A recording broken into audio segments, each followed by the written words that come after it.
Hello everyone, welcome to my Car Review 2025 official channel. I hope everyone is having a wonderful day. Before we begin, please hit the subscribe button and give this video a thumbs up. Volkswagen's best-selling passenger car is a strong unit, and the R-Line scratches that performance itch nicely. The Volkswagen T-Roc has been German auto giant's best-selling car in Australia for a while now, but last year it was overtaken by the Amarok dual cab ute, which is technically part of the brand's commercial vehicle umbrella. We've updated key information, like the pricing and specification, with the most up-to-date information available. The T-Roc is still drastically overshadowed by the Milligram ZS in its segment, though, and ranks behind other small SUVs like the Hyundai Kona and even the Subaru Crosstrek. On test here is the 2025 Volkswagen T-Roc R-Line, which sits one rung below the top-of-the-range R variant. Despite this, the R-Line still packs more of a punch and brings nicer equipment than the cheaper and lower-spec CityLife and Style variants. It comes with the caveat of a more expensive asking price as it's more than $10,000 pricier than the cheapest T-Roc variant currently available. Is it worth stretching for a faster small SUV like the R-Line, or would you be better off with a lesser version? The R-Line is the most expensive T-Roc grade priced under $50,000 before on-roads, and it costs a lot more than either of the two variants below it, but also a lot less than the flagship R. Even if it's been around since 2017, the T-Roc brings a quality interior. Hopping into the driver's seat and getting situated takes but a moment, and it's hard to argue with the presentation you're greeted with. Most of the key areas are pleasant to touch, and there are several R-Line goodies to look at too. The seats themselves are upholstered in leather with carbon fiber look accents unique to the R-Line, and they do well to support the front passengers in side-to-side movement.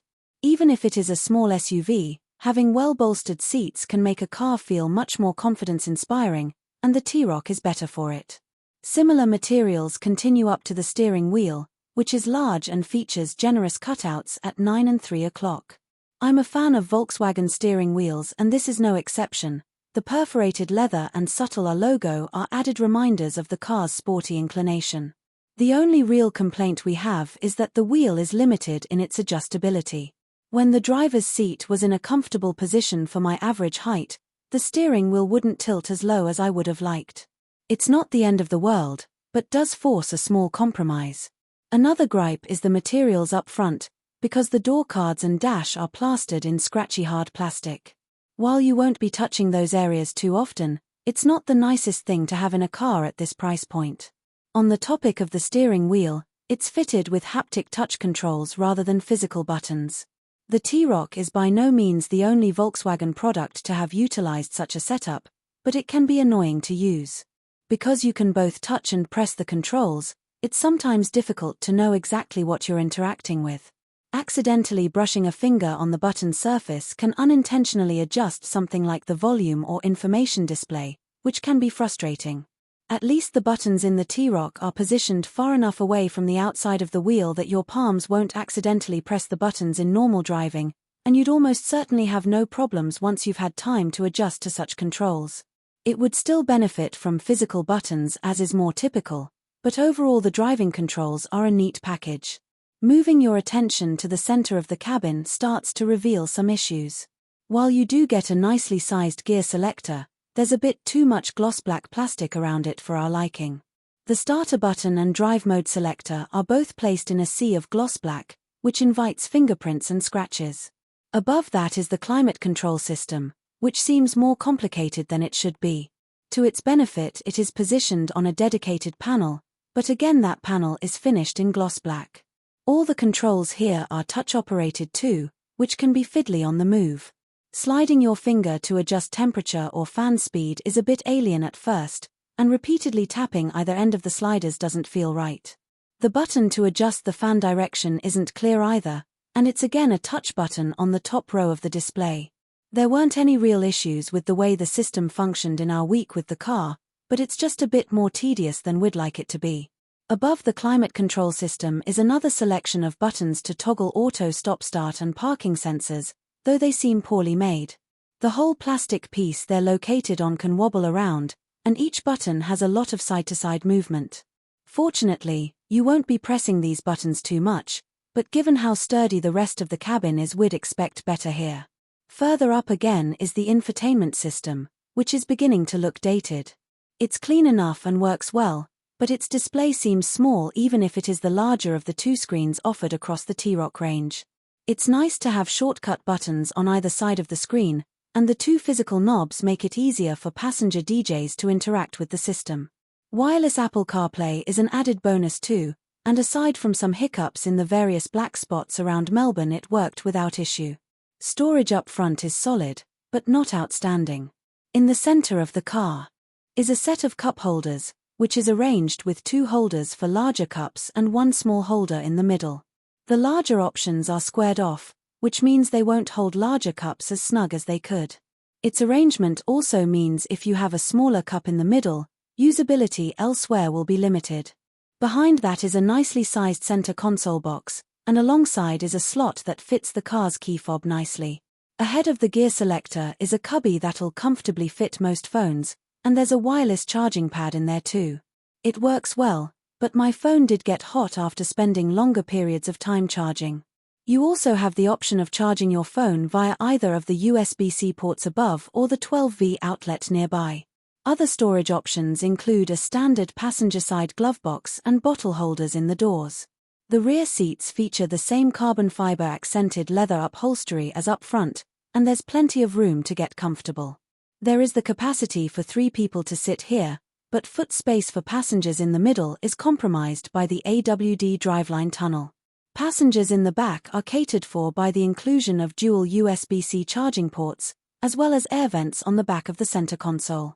There's more of that scratchy plastic here too, which takes away from the nicer atmosphere created by the black upholstery and large panoramic sunroof.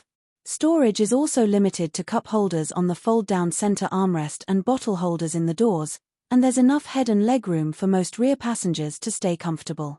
Boot space is compromised vertically, but the load floor is long enough to fit a standard suitcase easily. There's a pass-through into the back seats too, which means you'll be able to fit longer items and retain use of the outboard seats at the same time. The entire rear row can also fold flat for maximum capacity. There is a drop from the boot entrance to the floor, which means you will have to lift items up and over instead of sliding them in. There's a space-saver spare under that large loading floor too, which offers a bit of added security should you run into any troubles. Volkswagen provides some tie-down points to secure loads as well, and there's a sturdy privacy cover on top to keep things hidden. It's a perfectly practical boot, and it ranks well against the Crosstrek and equivalent Kona. The R-Line variant is all-wheel drive and powered by a turbocharged 2.0-liter 4-cylinder engine. Its outputs are up 30 kilowatts and 70 Newton-meters from the 1.4-liter City Life and Style, but down 81 kilowatts and 80 Newton-meters on the 2.0-liter R. Even before getting behind the wheel of the T-Roc R-Line, I was eager to see what it was all about. The tickled-up engine in the R-Line was the main drawcard for me, and on that front it delivered. As it's a small car, so the 2.0-liter engine doesn't have to work hard to get things moving. In fact, it's surprisingly fast. Put your foot down from a standstill and there's a slight hesitation as the gears move about and engage, but once it's rolling it pulls much like a performance hatch. That isn't a shock given it shares its bones with the Golf, but you don't necessarily expect something like that from a small SUV like the T-Roc. Performance is noticeably dulled if the car's full of passengers and cargo, but that still won't be enough to make it feel slow. As an all-rounder, it benefits from that juiced-up powertrain, which is a good middle ground for someone who wants something peppy and capable without going over the top. If you want to be more involved with the driving experience, you can flick the shifter into sport mode and make use of the paddles behind the wheel. It's not as responsive to paddle inputs as we'd like, but it does just enough to remind you it's meant to be a warmer version of the standard T-Roc. As it's a fairly typical Volkswagen model, you'd be right to expect power to be sent to the wheels through a dual-clutch automatic transmission. Unlike a lot of other twin-clutch setups, though, the gearbox in the R-Line is a smooth and comfortable unit. Shifts are buttery and consistent, to the point where they're almost imperceptible beyond third gear. You do get a bit of the typical low-speed stumble when setting off from a standstill, but it's by no means unbearable. The number of gears means you also have plenty of capability for different driving situations.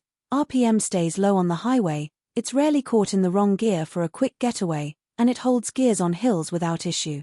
Even if it does need to grab a lower gear, it'll kick down without hesitation to make sure the engine and turbo are in their ideal window for maximum power.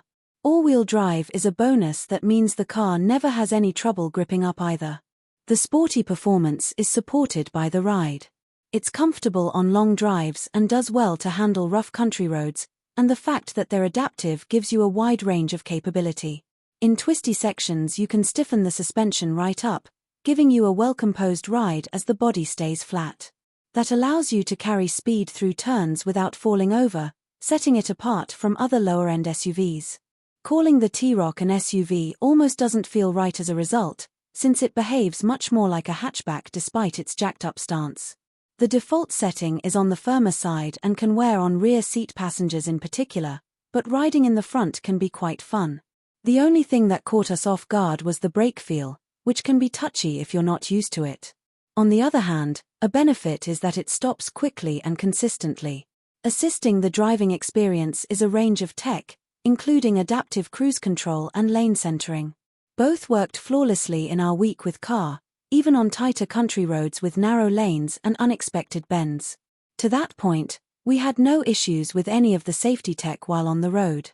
Things like the lane departure warning pipe up if you begin to drift over the line, but won't aggressively hinder you if you need to dodge hazards like potholes or bumps. Its driver attention monitoring also worked exactly as it should. It didn't ping us for checking the side mirrors, and it wasn't overly sensitive to head checks or infotainment adjustments. The T-Roc brings an impressive package, and it's always reassuring to know the car can back itself with a range of safety tech that is well calibrated and easy to live with. While the T-Roc is a solid car to drive, there's only one real complaint. That's the road noise, as the R-Line rides on larger wheels with lower profile tires than its cheaper siblings. On coarse roads in rural Victoria it can become annoying, and will often require you to crank up the music volume to drown it out. The firmer suspension doesn't help on that front either, but at least you have some idea of what you're getting into with the R-Line badging on the outside.